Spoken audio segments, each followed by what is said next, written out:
any system that's hindering them, because there is a system that's hindering them and their community to teach these Africans on how to resist non-violently. But the Eritrean, average Eritrean to resist into a system, because number one, they will be dead if they resist, because at this point they would have just, what they do, they walk out, they leave the country. You have no empathy, and that's what I'm calling you out for. You have no empathy. You really can't really, I've never heard you talk about our refugees in Sudan. I've never heard you talk about our refugees in Ethiopia. I've never heard you talk about the refugees in Libya, the people that are drowning day in, day after, that are being killed by different people, the Sinai in Libya. I have yet to see you spend a significant amount of time to talk about their journey. In fact, in your 2011 interview, you moralized them, talking about these are people who migrate economically. Let's say, for your argument's sake, that they are leaving for economic issues, which I don't think they are. Actually, it's not a thing. I know they're not leaving because it's economic issues. You have no empathy to say, wow, my people are leaving. We must change something to keep them here. Rather, you speak of them with absolutely no compassion. We're not really like comparing what's right, what's wrong. It's about compassion, and that's what you lack. You have no empathy. You talk about, I did this and I did that, and I did this for Eritrean people. And that's listen, your work for a dictator, your work for a dictator cannot be. No, if it was for your people, if it is for your people, you would talk about your people. Your people are suffering in Sudan. Your people are suffering in Ethiopia. So tell me, prove me wrong. When have you talked? So tell me, so I can be wrong and I will be quiet. So you can show me the times that you've spent about the migration of Eritrea. Like, if maybe I should, have a camera crew, do my own reality TV show so you can see what I talk about every time that, I'm out and talking about this stuff.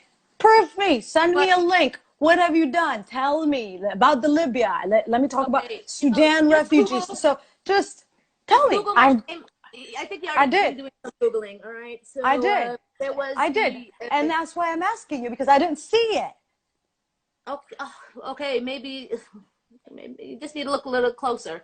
Or maybe there's not enough video coverage, but... No, just tell us. Tell us which platform that you've expressed this, so we all, because we are all out of... All right, hold up. I'll tell you. So there's this Migrant Memory Project that was organized by the Kunst Hall in Malmo. You can check that out. I talked about this issue, in fact, with a world-renowned refugee activist. There was this other roundtable talk too. I'll send you the links. I'll send you the links where you can, deconstruct what Rahel is doing and not doing every time that she spends her day fighting for people.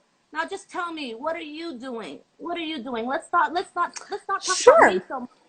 Okay. I never expose myself like this. I never talk about myself this much, but you're forcing me to. I want to hear about you. Who is Mnet? Okay, great question. So I came to this country when I was a teenager. I, like yourself, was born in Addis as well. I've never lived in Eritrea. I was not born in Addis. Where were you born? I was born in Saudi Arabia. Okay. So I live in New York City. My day-to-day life outside of my work is pretty much occupied in helping. So in America, in the current administration, a lot of asylum seekers are in detention. So there's about 700 Eritreans who are currently in prison because the immigration system has changed. It's not allowing them to seek asylum. These people have no lawyers. They have no family support system. Nobody knows where they are. From not only finding lawyers for them, which is very difficult to find a lawyer that's going to be able to take their case, to the point following up with their case, having them to be out there. When they leave, they have no money. They have no place to stay. Most of them suffer from mental health. Finding an apartment, being their friends, getting them out of prison, finding them a job. I spent a significant amount of time working with different professionals to get these people help. Not only that, I financially, significantly contribute to refugees in Ethiopia and in Sudan. So Great. with that said, I speak with my time, and I support prisoners in Eritrea. I support people in Ethiopia. I don't talk the talk. I put my money, my time, everything that I have, again, just like you, with my limited resources, to the best of my ability. Because Eritrea, to me, without its people, is nothing. Eritrea, to me, is not just we agree on a lot of waving things. the flag. It's just not the flag. It's not just the shim or wearing the beautiful tribal clothes. Eritrea, to me, is the people. It's the people. When one Eritrean suffer, I suffer. When one Eritrean is inconvenient, I'm inconvenient. So I can't discount my people who are leaving this country by the numbers. When they come here into this country, they can't assimilate. Their education is poor. They have been in national service for the majority of their lives. They don't know how to assimilate into a civilized society. I saw our people. Please, no, don't use the word like civilized society. Like, no. Let's avoid the colonizer speak. Let. You know what? I'll make you happy. Let's skip that word. Let's skip that word. They have a hard time adapting to the new country system. I'll use a better word. Thank you for your correction. So when they do come here, they have a hard time simulating because they have been in so much trauma. So much trauma. Yes. None of you, PFDJ, YPFDJ, have ever spent extensive amount of time vocalizing for them. You talk about, I do so much for my people. What have you done for them? What have you done for them? You say, oh, I was counted for this council. I'm doing with them. I'm not a member of any council, but me, myself, as Mnet, I do everything to the best of my ability to help. If it is 1, 2, 10, 100 Eritreans, I will do that until my last breath on this earth. And then again and again. We're doing this. I don't. No, we're not. I don't discount my brothers. These people. You just did, my love. 2011, on your interview, Alec Wick just was mind blown by your unfazed, morally depleted, and like no empathy to your own people. And she's not even Eritrean, but she shares the same story of refugee. And you just kind of said, oh, just like anyone else, Eritrea also suffers from migration, just like everybody else. Do you understand how that is such a disgusting and the outraged people came after you? It's not about people trying to hate you. People would try to hate you if they know you. They don't know you, so they can't hate you. But they're disgusted by that comment that you've made that sounded like you have no empathy. If you had an empathy, you would phrase it saying, yeah, we're going through this and we hope for a better change. But you just say Eritrea suffers from the same thing that the rest of Africa does, and these are like economic migrants. It's preposterous and morally just deficient. Okay, let me explain the context of the comment that I made, right?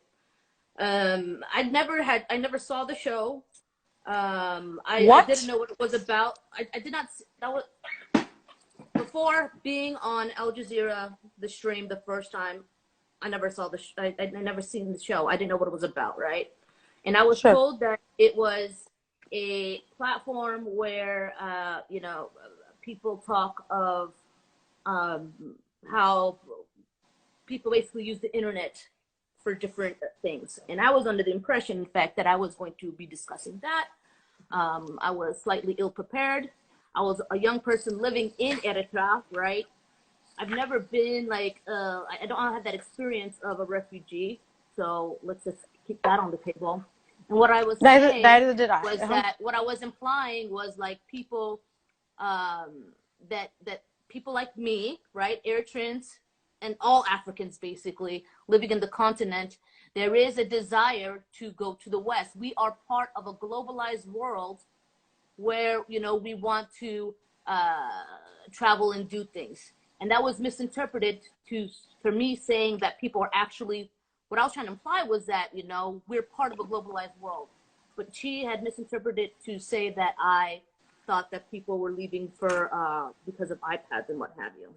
So And let's give you the opportunity to just kind of recant that and just kind of redeem yourself from what people misunderstood. Do you think people left because they have economic reasons? It's just a yes or no. Absolutely. I think they left because they have economic reasons to, you know, they have the desire. I think that's where we differ, and this is why I call you have no empathy, because Eritreans don't migrate. I can connect you to great Eritreans who've done extensive work on the Eritrean migrants. So in Eritrean history since the 1960s, a small percentage actually left for economic reasons. Majority of them were war displaced and conflict displaced and oppression. So that like small number you're talking about for leaving for economic reason can be a representative of the actual youth, why they're leaving. Do you think the average Eritrean now in this peace era, alleged peace era, are leaving because they need better jobs? They simply just can't live their lives. I think, their lives are very difficult. Their lives are difficult. What? You're talking about like two contradicting things. Like, first, no, I'm not. why are their lives? Let me tell you. Let me just explain something. The problem with your analysis on about the situation is you want to keep it black and white, right? You want to keep it, very distinct from each other. Eritreans from around the world, we are very dynamic people. We have different reasons. We have different backgrounds, and so I cannot, blanketly state that all Eritreans leave for economic reasons or all Eritreans leave for political reasons. So give. I think when if you go back and ask many of your peers, people that went to school with you, people that lived, that know you intimately, or people that think that they know you intimately, if you'd ask them, or just kind of like randomly ask any recent arrival to Sweden, if you ask them, you're not like a government official or anything like that, so they might be honest with you and say, well, have you left? I don't think any of them would ever tell you because I came here because I want to have a car and a house. They would tell you because it just became impossible. Can I finish? They would tell you because it was impossible for them to pursue their lives. And, and for the longest, we've been held hostage for many, many reasons the government has given. And I think you and all PFDJs just kind of have the attitude, the means justify the end. No means ever justifies the end for the number of youth that's just depleting. If you can't stop and realize the system we've created have made the entire, or I don't want to say entire, significant number of the youth to choose death, water, being raped, being slaved, being killed, being tortured, than to stay in their land, there's a problem. So I'm sorry if I'm not highlighting the positive of that system. So it's the same argument. White people will say, well, black people have had rights since the 1960s. The Civil Rights Act have been on, and I'm not a racist person, so I don't think racism does exist. That's their argument, because they consider themselves, they're not racist. So you say, well, I know there's a system, but I just have to share the positive side of Eritrea because I love my country.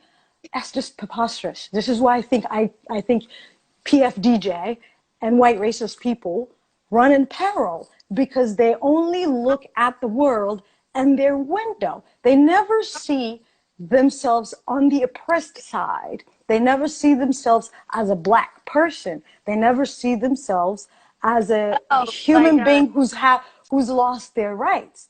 You run yourself, oh yeah, there's a system, I acknowledge that. However, these are the things. The means does not justify the end, my dear. It just doesn't. And if we have a system, go ahead. Let me just explain